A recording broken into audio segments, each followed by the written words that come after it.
কোটি টাকা তাদের আতর কোম্পানির ভ্যালু। কেন আতর কোম্পানির ভ্যালুটা কিভাবে হচ্ছে ডিপেন্ড করলো? কারণ তার যে প্রোডাক্টটা আছে, তার প্রোডাক্টটা কি? তার প্রোডাক্ট হচ্ছে আতর। এই আতরের মাধ্যমে ইনভেস্টমেন্ট করতে হয় এই কোম্পানিতে। তাহলে এই ক্ষেত্রে আতরের টোটাল সাপ্লাই আছে এত, তাহলে এত পরিমাণ কি আছে যে সাপ্লাইয়ের উপরে বেস করে আপনার এই মার্কেট ক্যাপটা দেওয়া হয়, তো টোটাল প্রাইসের উপর ডিপেন্ড করে। ঠিক আছে, তো এইভাবে পুরোটাই হচ্ছে কি হচ্ছে ডিপেন্ড করে। তাহলে আপনি আপনার কাছে যে কন্ট্রোলটা আছে, আপনি এখন আতর কিন্তু আমরা কিনে রাখছিলাম, ঠিক আছে। আপনি যদি এখানে যদি সার্চ করেন আমাদের চ্যানেলে এসে, যদি এখানে যদি লেখেন যে আতর, তাহলে সেক্ষেত্রে দেখতে পাবেন যে হিউজ পরিমাণ এখান থেকে আমরা হিউজ পরিমাণ প্রফিট কিন্তু মেক করছি আতর থেকে। ঠিক আছে, যে এই যে দেখেন এখানে কোথায় গেল আতর gave us almost 3x profit 2 মাসের মধ্যে। অর্থাৎ 2 মাস আগে আমরা কিনে রাখছিলাম, কিনে আমাদের অ্যাকাউন্টে ফেলে রাখছিলাম, 2 মাস পরে আমাদের কি হলো, যে এখন আমি কিন্তু বলে দিয়েছিলাম যে 2 থেকে 3 মাসের মধ্যে কাম করবে। কিভাবে বুঝছিল? কারণ আদার একটা প্রোডাক্ট ডেভেলপমেন্ট করতেছিল ব্লকচেনের ভিতরে, যেটা হচ্ছে আপনার ওয়াইফাইটাকে সিকিউর করে। ঠিক আছে, তো সেই ক্ষেত্রে আমরা বুঝতে পারছিলাম যে অবশ্যই সেটা ভালো করে, সেই জন্য আতরটা 3 গুণ পর্যন্ত প্রফিট দিয়েছিল। তাহলে আপনার কাছে ফুল কন্ট্রোল আছে, আপনি যে কোনো মতে হোল্ড করতে পারেন, যে কোনো মতে বিক্রি করতে পারেন, হোক আজকে হোক যে কোনো সময়ের মধ্যে। তারপর হচ্ছে ইমিডিয়েট সেটেলমেন্ট। ইমিডিয়েট সেটেলমেন্ট বলতে বোঝাচ্ছে যে আপনি যেই মুহূর্তে আপনার অ্যাকাউন্ট জিনিসটা আপনি অর্ডার দিলেন কেনার জন্য, এক্সচেঞ্জ গুলোতে গিয়ে যখন আপনি অর্ডার দিলেন, অর্ডার দেওয়ার সাথে সাথে কি হয়ে যাচ্ছে, যে আপনার অ্যাকাউন্টে কি হয়ে যাচ্ছে, ওটা চলে আসতেছে। এখন অর্ডার দেওয়ার সাথে সাথে আসবে না, যখন আপনি যে প্রাইসে কিনতে যাচ্ছেন ওই প্রাইসে যখন আরেকজন বিক্রি করবে, তখনই শুধুমাত্র আপনার কাছে ওই জিনিসটা চলে আসবে। কিভাবে? ইমিডিয়েটলি চলে আসবে, আপনার অ্যাকাউন্টে চলে আসবে। ওই অ্যাকাউন্টে ইমিডিয়েটলি চলে আসার পরে আপনি আপনার ওয়ালেটে বা অ্যাকাউন্ট গুলোতে, ব্লকচেনের যে ওয়ালেট গুলো আছে, মেটামাস্ক, ট্রাস্ট ওয়ালেট বা এএমবি নিজস্ব ওয়ালেট আছে, সেই ওয়ালেটে আপনি কি করতে পারবেন, যে ইমিডিয়েটলি ট্রান্সফার করতে পারবেন। তারপর হচ্ছে reduce counter party risk. Counter party বলতে বোঝাচ্ছে থার্ড পার্টি বিভিন্ন যেমন হচ্ছে ওয়েবসাইট থাকে বা বিভিন্ন হচ্ছে অ্যাপস থাকে, সেগুলোর এখানে কোনো প্রকার রিস্ক নাই। ঠিক আছে, আপনি আপনার নিজস্ব অ্যাকাউন্টে রাখবেন। অর্থাৎ এখন বলতে পারেন যে এক্সচেঞ্জার গুলো যদি নষ্ট হয়ে যায়, কোনো সমস্যা নেই, আপনার নিজস্ব ওয়ালেটে এটা থাকবে। ঠিক আছে, এক্সচেঞ্জার যদিও নষ্ট হয়ে যায়, তাহলে এক্সচেঞ্জার কি করবে, যে ইমিডিয়েটলি আপনার এক্সচেঞ্জারে আপনার ওয়ালেটে এটা আপনাকে ট্রান্সফার করে দিব। ঠিক আছে, সেই জন্য বাইন্যান্স কি করছে, যে তারা হচ্ছে শুধুমাত্র নিজস্ব প্ল্যাটফর্মের উপরে বেস করে থাকতেছে না, তারা নিজস্ব ওয়ালেটও তৈরি করে ফেলছে, যাতে তাদের কোম্পানি যদি কোনোদিন যদি নষ্ট হয়ে যায়, যাতে তারা সকল ইউজারের অ্যামাউন্টটা কি করতে পারে, যে আপনার ওয়ালেট গুলোতে ট্রান্সফার করতে পারে। তার মানে কি, আপনার জিনিস আপনার কাছে থাকলে ভ্যালুটা কিন্তু একটু কম বেশি হতে পারে, সেটা আলাদা, কিন্তু আপনার জিনিস আপনার কাছে থাকবে, তো সেখানে লস হইলে বা ওটা হারাই যাওয়ার সম্ভাবনা নাই। ঠিক আছে, আশা করি এটা বুঝতে পারবে। তারপর হচ্ছে transparency and trust in blockchain. Transparency বলতে বোঝাচ্ছে, আমরা কি বুঝি, যে ছবির ট্রান্সপারেন্সি মানে ছবির পিছনের ব্যাকগ্রাউন্ডটাকে রিমুভ করে দেওয়া, মানে সবকিছু আমরা কি করতে পারবো, যে সবকিছু আমরা দেখতে পারবো, বুঝতে পারবো। তো আমি আমার ইএমবি টা কোথায় কিনছিলাম, কোন অ্যামাউন্টে কিনছিলাম, সবকিছু আমি কি করতে পারবো, আমি দেখতে পারবো, যদি আমি ডিসেন্ট্রালাইজ এক্সচেঞ্জার গুলো থেকে কিনি। এখন ডিসেন্ট্রালাইজ এক্সচেঞ্জার গুলো যদি আমি এখান থেকে যদি সার্চ দিই, যে ডিসেন্ট্রালাইজ এক্সচেঞ্জ যদি এখানে সার্চ দিই, ডিসেন্ট্রালাইজ মানে যার কোনো কি নাই, যে মালিকানা নাই বা কোনো কন্ট্রোল নাই, সেগুলো যদি আমরা সার্চ করি, যে আমি এখানে যদি লিস্ট লিখে দিই, তাহলে আমি দেখতে পাবো এখানে লিস্ট আছে। দেখেন ইউনিসেফ, ইউনিসেফ একটা কোম্পানি, ঠিক আছে, কিন্তু এটার পুরোটাই কন্ট্রোল কিন্তু আমাদের ইউজারদের কাছে। পাশাপাশি হচ্ছে ওয়ান ইঞ্চ, তারপরে প্যানকেক সোয়াপ, তারপরে হচ্ছে ব্যালেন্সার, তারপর ডিওয়াইডিএক্স, তারপর হচ্ছে কার্ভ, তারপর হচ্ছে সুশি সোয়াপ, এগুলো সম্পূর্ণটা হচ্ছে কি, যে আলাদা আলাদা ব্লক চেইনের জন্য এক একটা ওয়ালেট। আমি এখন দেখেন ইউনিসফটা হচ্ছে আপনার শুধুমাত্র ইথিরিয়ামের যতগুলা টোকেন আছে বা যতগুলা প্রোডাক্ট আছে, সেগুলো আপনি ইউনিসফে কিনতে পারবেন। প্যানকেক সোয়াপ হচ্ছে বাইন্যান্সের যে বিএনবি চেইনটা আছে, বিএনবি যে টেকনোলজিটা আছে, সেই টেকনোলজিতে যতগুলো টোকেন বা প্রোডাক্ট আসে, সেগুলোতে আপনি লেনদেন করতে পারেন প্যানকেক সোয়াপে। সুশি সোয়াপ হচ্ছে আপনার হচ্ছে পলিগনের উপরে বা পলিগন অ্যাড্রেসের যে কি আছে, যতগুলো টোকেন আছে, ব্লকচেন আছে, ওই ব্লকচেনে যতগুলো টোকেন বা প্রোডাক্ট আছে, সেগুলো আপনি সুশি সোয়াপ ট্রেড করতে পারবেন। ওয়ান ইঞ্চে আপনি হচ্ছে ইথিরিয়ামটাও ট্রেড করতে পারবেন, বা অন্যান্য বিষয়গুলোতেও আপনি, অন্যান্য টেকনোলজি গুলোতেও আপনি লেনদেন করতে পারবেন। তারপর হচ্ছে ডিওয়াইডিএক্স, এটা মূলত হচ্ছে আপনার এক প্রকার জুয়া খেলার একটা প্ল্যাটফর্ম। আপনি ডিওয়াইডিএক্স এ মেবি সম্ভবত, আমি কখনো ওইখানে যাই নাই। তার হচ্ছে রেডিয়াম হচ্ছে সোলানা ব্লকচেনের জন্য। তাহলে প্রত্যেকটার জন্য আলাদা ব্লকচেনের জন্য আলাদা আলাদা এক্সচেঞ্জার আছে, এগুলোতে ডিসেন্ট্রালাইজ, যার কোনো মালিকানা সত্তা নাই। ঠিক আছে, মালিকানা আছে মানে তৈরি করছে একজনই, কিন্তু সেটার ভিত্তিটা শুধুমাত্র ইউজারদের হাতেই আছে। ওকে, আর হচ্ছে আরেকটা, যদি আমি এখান থেকে যদি ডিটা কেটে দিই, তাহলে যদি সেন্ট্রালাইজ যদি দিই, তাহলে দেখতে পাবেন যে কয়েনবেস, বাইন্যান্স, এগুলো হচ্ছে তখন সেন্ট্রালাইজ, মানে যেগুলোর মালিকানা আছে এবং যেগুলো হচ্ছে নিজস্ব প্ল্যাটফর্মে তৈরি করা হয়েছে। মানে এগুলো ডিসেন্ট্রালাইজ না, এগুলো ইউজারের কাছে না, এগুলো হচ্ছে কোম্পানি চালায়। তো কোম্পানি কি করতেছে, কোম্পানি হচ্ছে এগুলো আপনার ডিসেন্ট্রালাইজের মাধ্যমে পাঠাচ্ছে। তো আপনার এখানে ট্রান্সপারেন্সি বলে বোঝাচ্ছে যে আপনি যখন কোনো প্রকার কোনো কিছু লেনদেন করতেছেন, তখন আপনার সেটা কি হয়ে যাচ্ছে, এই যে আপনি যদি ডিসেন্ট্রালাইজ এক্সচেঞ্জারের মাধ্যমে যদি লেনদেন করেন, তাহলে সেগুলো যে কেউ দেখতে হবে যে আপনি কোথায় কোথায় কি লেনদেন করছেন। ঠিক আছে, তো সেগুলো এখান থেকে দেখা যাবে, যেটা পাবলিক পাবলিক লেজার, মানে একটা খাতা।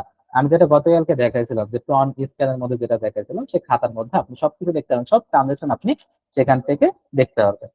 ওকে, পাশাপাশি হচ্ছে ইমিউটেবল রেকর্ড। ইমিউটেবল রেকর্ড মানে যে রেকর্ডটা আছে, সেই রেকর্ডটা কোনোদিন এডিট করা যাবে না।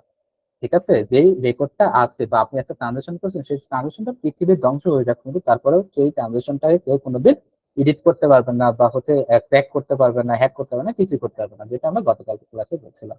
তাহলে আপনার একটা ট্রানজাকশনের মাধ্যমে ফ্যাক্ট একটা ট্রানজাকশন দেখায় একটা অ্যামাউন্ট হাতায় নেবে, এমন সুযোগ কিন্তু নাই। কিন্তু এর আগে কিন্তু 2018 সালে 2019 সালে দিয়ে কিন্তু এমন ঘটনা কিন্তু ব্লক চেনে ঘটছিল, যেগুলো হচ্ছে এমন যে আপনি যখন টাকা ট্রান্সফার করতেছেন, তখন পর কি করতেছে, হ্যাকাররা কি করতেছে, আপনার ওই ঠিকানাটাকে, বা আপনি যেই ঠিকানাতে বা যেই অ্যাড্রেসে টাকাটা পাঠাচ্ছেন, সেই হ্যাকাররা কি করতো, সেই অ্যাড্রেসটা কি করতো, যে তারা হচ্ছে চেঞ্জ করে দিত।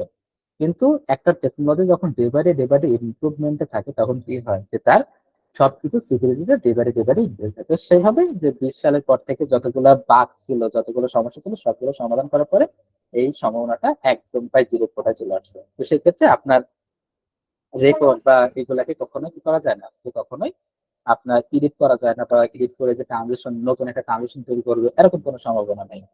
ঠিক আছে, কিন্তু দেখা যায় যে আপনি বিকাশ নগদের ক্ষেত্রে যখন দেখা যায় যে এগুলাতে বিভিন্ন ইস্যু হওয়ার কারণে কি হয়ে যায়, যে অটোমেটিক্যালি সম্ভাবনা থাকে লেনদেন হওয়ার জন্য। যেমন হচ্ছে আপনার পেওনিয়ার থেকে হুট করে লেনদেন হওয়ার সম্ভাবনা আছে, মাস্টারকার্ড থেকে হুট করে লেনদেন হয়ে যাওয়ার সম্ভাবনা আছে। কিন্তু এখানে ওরকম কোনো সম্ভাবনা নাই। এখানে আপনার কাছ থেকে তখনই এমন কাটবে যখন আপনি সেখানে পারমিশনটা দিবেন। কিন্তু একটা ঘটনা বলি, যেটা হচ্ছে কিছুদিন আগে আমার মাস্টার কার্ড থেকে আনলিমিটেড আমি যত ডলার ইনপুট করছিলাম আমার মাস্টার কার্ডে, সকল ডলার হচ্ছে পরপর পরপর দেখি যে বিভিন্ন সাইট থেকে কাটা শুরু হয়েছে। কেন?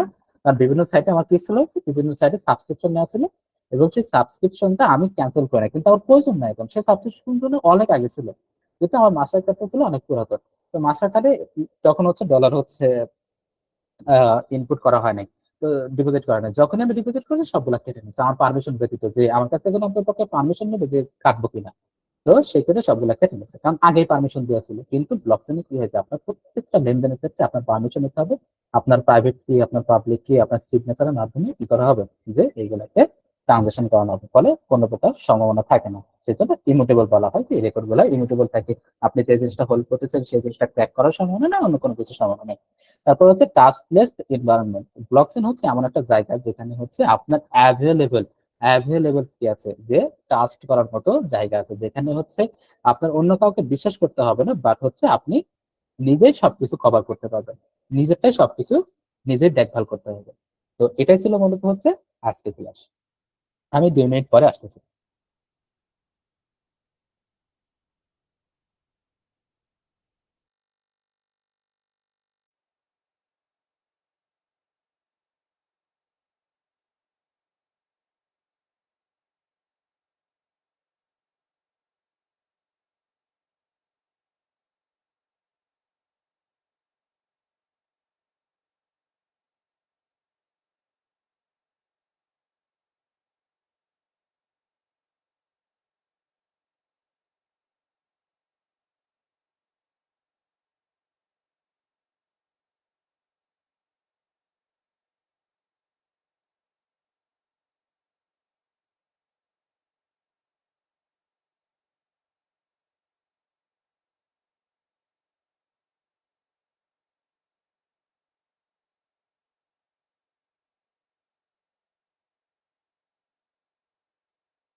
আমার কথা শুনতে পাচ্ছেন? হ্যালো।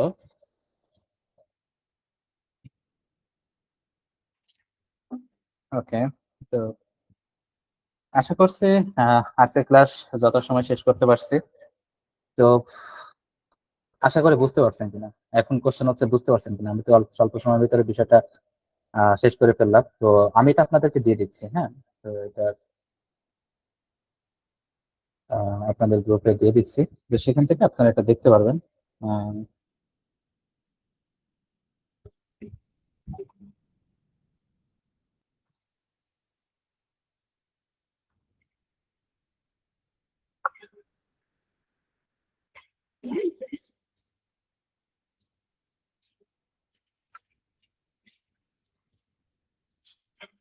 okay, ঠিক আছে। তো আমি দিয়ে দিচ্ছি। তো এখন আমি মাইক্রোফোন অন করে দিচ্ছি।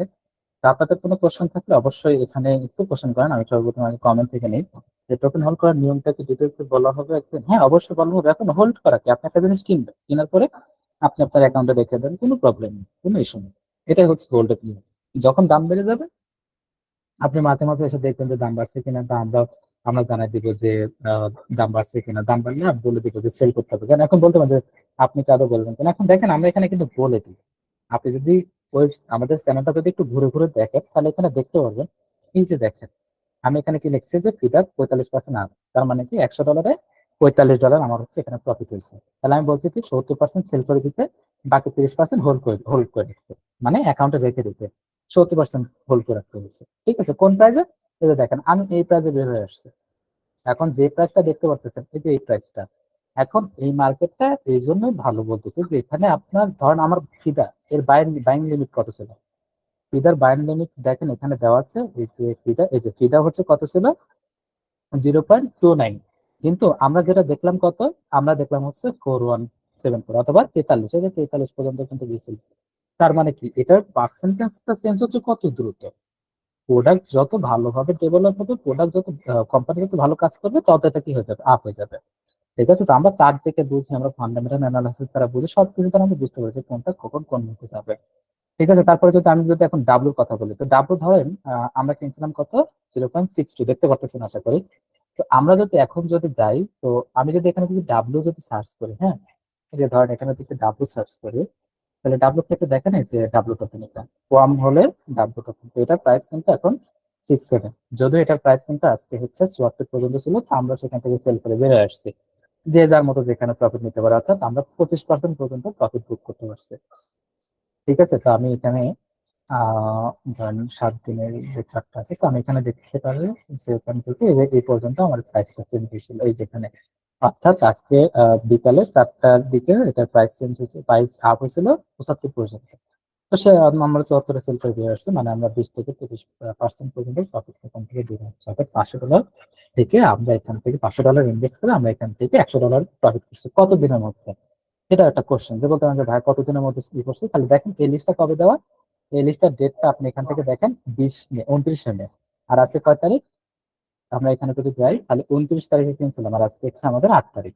তাহলে মাঝখানে কয় দিনের গ্যাপ আছে, যেখান থেকে দেখেন 1 2 3 4 5 6 7 8 9 10, 10 দিনের মধ্যে আমার 25,000 টাকা আমার হচ্ছে 60,000 টাকাতে কনভার্ট হয়ে গেছে। মানে 10 দিনের ব্যবধানে 10,000 টাকা করে আপনি কোথায় পাবেন। আপনি 15,000 টাকা ব্যাংকে যদি ইনভেস্ট করেন, ব্যাংকে যদি জমা রাখেন, তাহলে আপনাকে ইয়ারলি কত টাকা দিতে হবে, 8%, 9%। তাহলে আপনাকে দিতে হচ্ছে 50,000, আপনাকে 4,000 টাকা দেবে 1 বছর। কিন্তু সেখানে আমরা 10 দিনে আর্নিং করতেছি হচ্ছে 10,000 টাকা। এটা এমন না যে আপনি এখানে করলেন আর হয়ে গেল। ইএমডি আমরা বিগত হচ্ছে 1 মাস 3 মাস ধরে হোল্ড করতেছি। তারপর হচ্ছে ফিল কয়েন আমরা এখানে আনুমানিক প্রায় 2-3 মাস ধরে হোল্ড করতেছি। পাশাপাশি অকশন দেখেন, অকশন সিগন্যাল দেওয়ার পরে হচ্ছে সেটা 70% পর্যন্ত প্রফিট আমরা বুক করছি, দামে 70% প্রফিট। অর্থাৎ আমাদের $100 থেকে আমাদের $70 পর্যন্ত প্রফিট ছিল, তা হচ্ছে 3 দিনের ব্যবধানে। পাশাপাশি আমরা এখান থেকে ফিদা ফিদা যেটা বললাম 45% প্রফিট সেল করে বেরিয়ে আসছি। তারপরে হচ্ছে ম্যাভেরিক, ম্যাভ আছে। তো এইগুলা হচ্ছে এইভাবে কাজ করে। তো সিকিউরিটি তো বিষয় বুঝলাম, আজকে আমরা বুঝলাম কি, গতকালকে আলোচনা করছিলাম ওভারঅল বিষয়গুলো। আজকে ক্লাসে আমরা বুঝলাম কি, যে আমাদের এই যে এখানে যে ক্রিপ্টো হয়, ক্রিপ্টো ট্রেডিং ইজ সেফ। কেন সেফ, আপনার কেন উচিত এখানে আসা, অন্যান্য জায়গা থেকে কেন এখানে ইনভেস্ট করা উচিত আপনার। ঠিক আছে, আপনি আপনি স্যালারি পান ধরেন হচ্ছে 20,000 টাকা, আপনি আপনি 1,000 টাকা প্রত্যেকদিন ইনভেস্টমেন্ট দেখেন। আপনার কাছে যখন 20,000 টাকা আছে তখন আপনার বাজেট হচ্ছে 20,000 টাকা, আপনি খরচ করবেন 20,000 টাকা। যখন আপনার কাছে 1,00,000 টাকা তখন আপনি 1,00,000 টাকারই খরচ করবেন। অর্থাৎ মানুষ খরচ করে কখন, যখন তার কাছে ফান্ড থাকে। ফান্ড যে পরিমাণ থাকে সেই পরিমাণ খরচ করে। এখন আপনার কাছে 20,000 আছে, আপনি 19,000 টাকা খরচ করেন, 1,000 টাকা এখানে ইনভেস্ট করে রাখেন, প্রতি মাসে এভাবে 1,000 করে ইনভেস্ট করেন। আমাদেরকে অনেকে বলেন ইনভেস্ট করবে, এইভাবে ইনভেস্টমেন্ট করেন। এটা সঞ্চয়, একটা সঞ্চয় মাধ্যম। এটা কোনো গেম গেম না যে আপনি এখানে গেম খেলবেন হোটেলে এসে। প্রতি মাসে আপনি একটা ইনভেস্ট করেন, প্রতি মাসে আপনি 1,000, 2,000, 3,000 করে ইনভেস্ট করেন, যখন যেমন খুশি ইনভেস্ট করেন। ঈদের সময় আসলে তখন বোনাস পান, বোনাসের 50% পর্যন্ত ইনভেস্ট করেন। এত খরচ না করে কিছু জমান, এখানে জমান জমায়েত ছাড়া এখানে আপনাকে তো সাপোর্ট দেওয়ার জন্য আমরা আছি, ঠিক না? আমরা তো এমন না যে অন্যান্য কমিউনিটির মতো আপনার কাছে যারা আমরা যে পরিমাণ সিগন্যাল দিই, এরকম আমি খোদার পছন্দ বলতে পারি যে অন্য কোনো কমিউনিটিতে যে আপনার হচ্ছে পেইডও এই পরিমাণ পর্যন্ত সাপোর্ট দেবে না, সিগন্যাল দিয়ে বা ভালো সিগন্যাল বা যেটা বলেন না কেন, আমরা সর্বোচ্চটুকু মেনটেন করার চেষ্টা করি প্রতিটা সিগন্যালের জন্য। ঠিক আছে, প্রত্যেকটা সিগন্যালের পরে কি করতে হবে, কি হবে, কি করতে হবে, সবকিছু এখানে বলা হয়। এমন না যে অন্যান্য জায়গায় যখন আপনাকে সিগন্যাল দেওয়া হবে, অন্যান্য জায়গায় বলা হবে যেটা কিনতে। ঠিক আছে, তো সবকিছু এভরিথিং এখানে দেওয়া হয়। এখন আপনার থেকে যে প্রফিট করতে হবে এখন তো আমাদের উদ্দেশ্য না, আপনি কিন্তু প্রফিট করেন, আমরা তো প্রফিট করতেছি। এত এত প্রফিট থাকে আমাদের, তো আপনার কাছ থেকে নিতে হবে এমনটা কিছু না। কিন্তু কিছু কিছু সময় আমাদের কিছু কিছু ক্ষেত্রে আমাদের কিন্তু যেতে হয়, যেখানে আমাদের খরচ আছে সেখানে তো আমাদের সেই খরচের উর্জুটা করতে হবে, ঠিক না? যেখানে আমরা আপনার জন্য খরচ করবো সেখানে সেখান থেকে তো রিটার্ন নিতে হবে, কিন্তু আমাদের যেখানে আপনার জন্য খরচ না সেখানে আপনার থেকে নেবো কেন? সিগনালে আমরা ইন্টারনেটে সেই জিনিসটা আপনার কাছে শেয়ার করতেছি। আমরা একটা জিনিস শিখছি, আমার কাছে আমার মেধা আছে, সেই মেধা দ্বারা আমি আপনাকে শেখাচ্ছি। যখন আমার একটা বই সেল হতো তখন বইটা আমার লিখতে যেমন খরচ হয়েছে, ডিজাইন করতে যেমন খরচ হয়েছে, প্রিন্ট করতে আরো বেশি খরচ হয়েছে। তার মানে কি সেই জিনিসটাকে আমি ফ্রিতে দিতে পারবো কোনোদিন? এখন আপনার যদি প্রয়োজন মনে হয় যে না ভাইয়ের বইটা প্রয়োজন, ভাইয়ের বইটা থেকে কিছু শিখতে পারবো, ট্রেডিং এর জার্নিটা সহজ হবে, তাহলে সেক্ষেত্রে আপনার কিনে নিতে হবে, ঠিক না? এটা হচ্ছে ইস্যু মেন, যে আমি যতক্ষণ পর্যন্ত না আপনার কিছু ইনভেস্ট করছি ততক্ষণ পর্যন্ত আপনি safe। ঠিক আছে, যখনই দেখবেন যে আমি আপনার পিছনে ইনভেস্ট করি তখন কি হবে, তখন দেখা যাবে যে আপনার আমার কাছ থেকে কোনো সার্ভিস অবশ্যই পেতে হবে। আমি আমার মেধা দিচ্ছি, আমি তো আমার টাকা খরচ করতেছি না আপনার পিছনে, ঠিক না? তো সেক্ষেত্রে সেই চিন্তা আপনার করতে হবে না।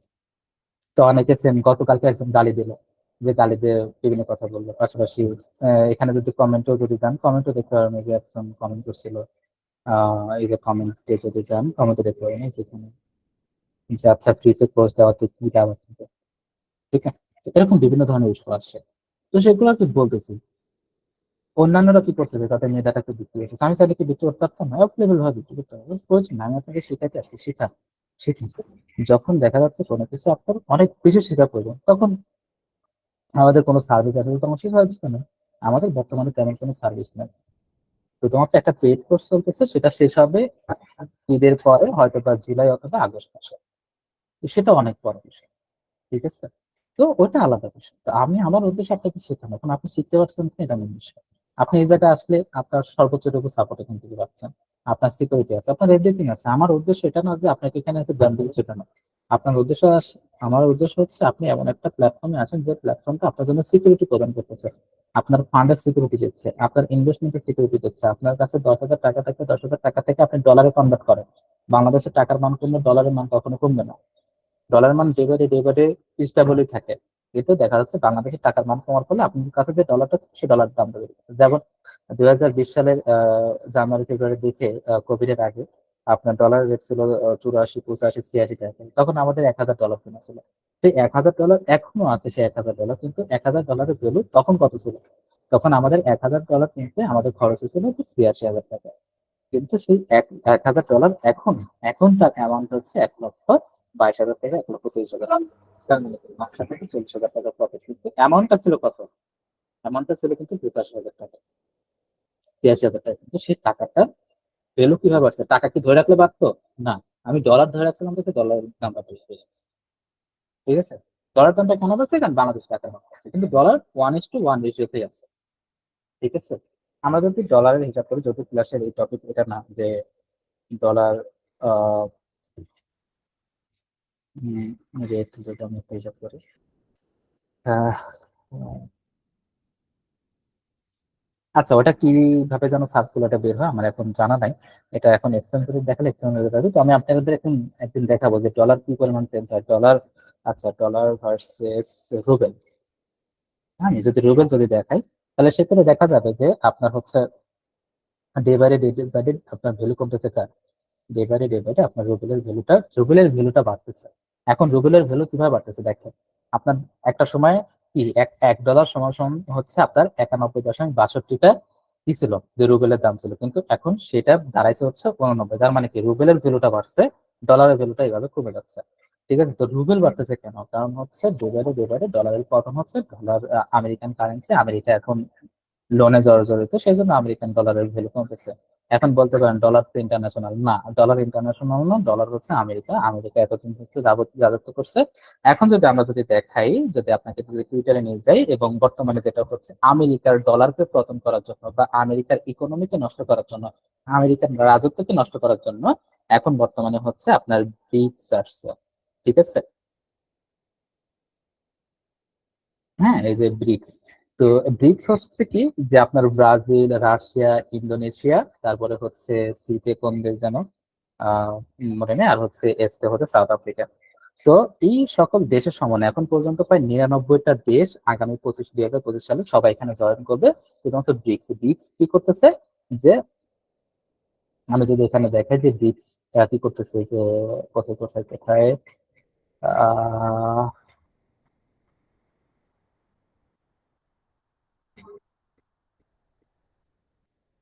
আচ্ছা, এই যে এখানে দেখেন, রাশিয়া এখন দেখেন যে BRICS is working on our own independent payment system, মানে এমন একটা পেমেন্ট সিস্টেম তারা বিল্ড করার চেষ্টা করতেছে যেটার অ্যাক্সেস কারো কাছে থাকবে না, যেটা ব্লকচেনের কথা বললাম, ব্লকচেন মেনলি ডেভেলপ করা হচ্ছে ব্লকচেনের মাধ্যমে।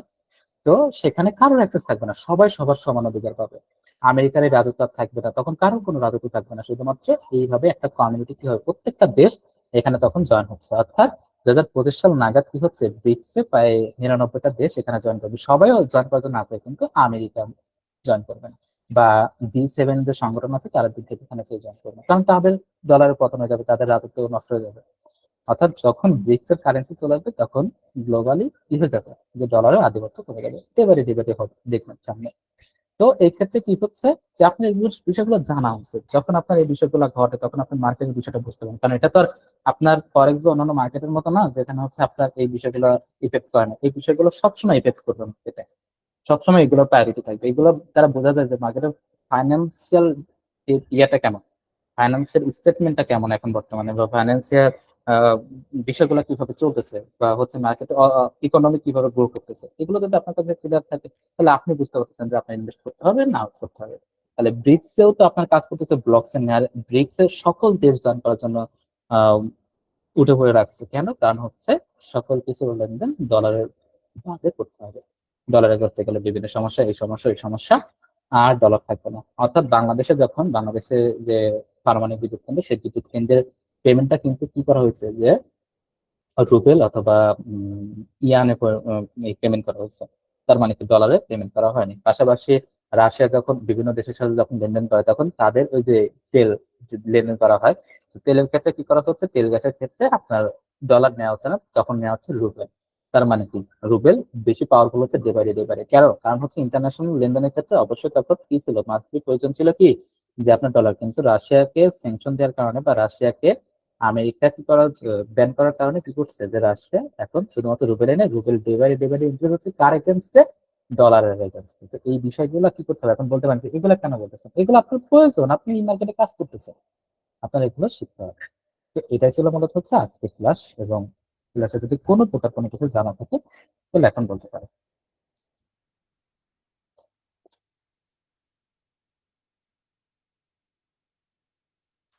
ওকে, কোনো কিছু জানার থাকলে অবশ্যই কোশ্চেন করতে পারেন, আমি আপনাদের মাইক্রোফোন অন করে দিচ্ছি, এবং আমি আমার স্ক্রিনটা অফ করে দিচ্ছি, এবং আমার রেকর্ডারটা অফ করে দিচ্ছি।